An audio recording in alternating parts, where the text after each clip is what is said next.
नमस्कार मित्रांनो, मी गौरी शिरसाट आपणा सर्वांचं माझं यूट्यूब चॅनल मराठी कविता यावरती सर्वप्रथम स्वागत करते. मित्रांनो, आज भेटलेलं आपलं आरक्षण यावरतीच आधारित माझी ही कविता. चला तर मग बघूया.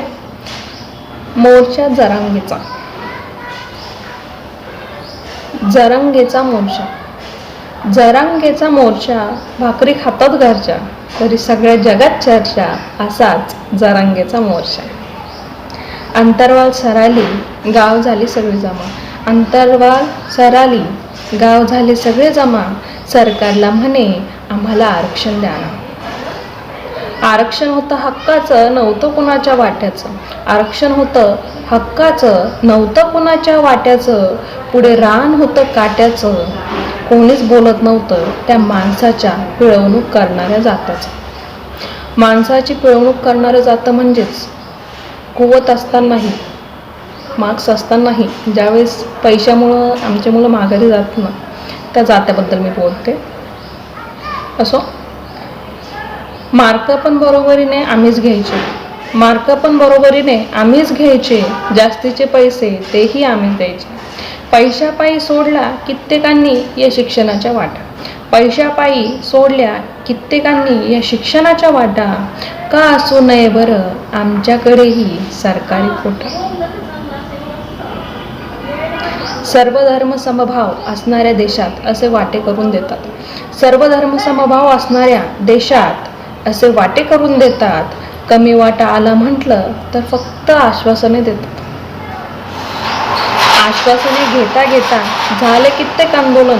आश्वासने घेता घेता झाले कित्येक आंदोलन. पण आज असा हा विजयाचा गुलाल बघून खरंच भरल्या गेले माझे मन. जरांगेचा मोर्चा गावोगावी फिरला. जरांगेचा मोर्चा गावोगावी फिरला. आश्वासनाचा डोंगर हा हळूहळू हरला. मराठ्यांनी पहिल्यांदाच दाखवली एकजूट. मराठ्यांनी पहिल्यांदाच दाखवली एकजूट. म्हणूनच भेटली आता कुठेतरी सूट. उन्हातानात फिरले वनवन, जळत आणि जाळत गेले शत्रुत्वाचे कण. उन्हातानात फिरले वनवन, जळत आणि जाळत गेले शत्रुत्वाचे कण. जरांगे रडले कधी, भेटले कधी त्या तरुणांच्या मनाला. जरांगे रडले कधी, भेटले कधी तरुणांच्या त्या मनाला. काही दिवसातच उभा केला या मराठ्यांच्या वादळाला.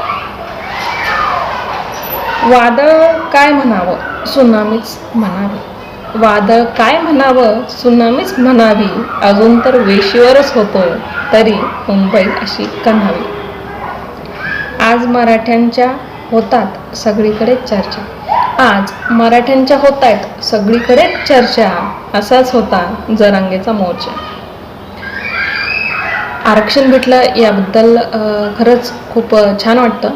पण कुठेतरी एक खंत आहे की विद्यार्थ्यांच्या किंवा माणसाच्या बौद्धिक कुवतीला न जुमानता त्यांच्या आडनाव किंवा त्यांच्या कास्टवरती त्यांची पात्रता ठरवली जाते.